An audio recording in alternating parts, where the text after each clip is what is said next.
السلام علیکم، میں نمرہ شہاب اور آپ دیکھ رہے ہیں فلائی نیوز۔ رپورٹ کر رہے ہیں عبدالوحید خاصقلی، نواب شاہ سکرینٹ سے۔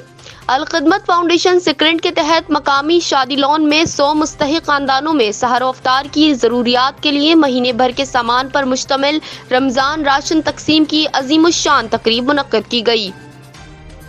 تقریب سے خطاب کرتے ہوئے مہمان خصوصی امیر جماعت اسلامی ضلع نواب شاہ سرور احمد قریشی نے کہا کہ رمضان المبارک رب کائنات کی بے پناہ رحمتوں کا مہینہ ہے۔ ان رحمتوں اور برکتوں کے ماہ مقدس میں ضرورت مند افراد کی ضروریات کا بندوبست کرنے کی تگ و دو کرنا اللہ کی محبوب ترین اعمال میں شامل ہے۔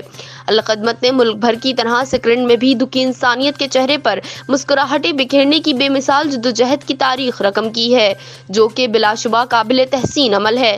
تاہم اس عمل کو آئیڈیل قرار نہیں دیا جا سکتا، کیونکہ آئیڈیل صورتحال تو یہ ہے کہ انسانوں کو انسانی بنیادی ضروریات ریاستی سطح پر گھروں کی دہلیز پر مہیا کی جائیں، لیکن بدقسمتی سے پاکستان میں اقتدار پر براجمان اشرافیہ نے اپنا دین ایمان صرف دولت کو بنا رکھا ہے، جن کی بے پناہ کرپشن پر مبنی پالیسیز نے امیر کو امیر تر اور غریب کو زندہ درغور ہونے پر مجبور کیا ہوا ہے۔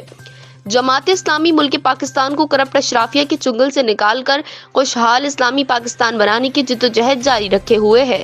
تقریب سے امیر شہر عاشق حسین پٹھان، الخدمت کے ضلعی صدر سلمان رؤوف، مقامی جنرل سیکرٹری انجینئر نثار حسین راجپوت اور دیگر نے بھی خطاب کیا۔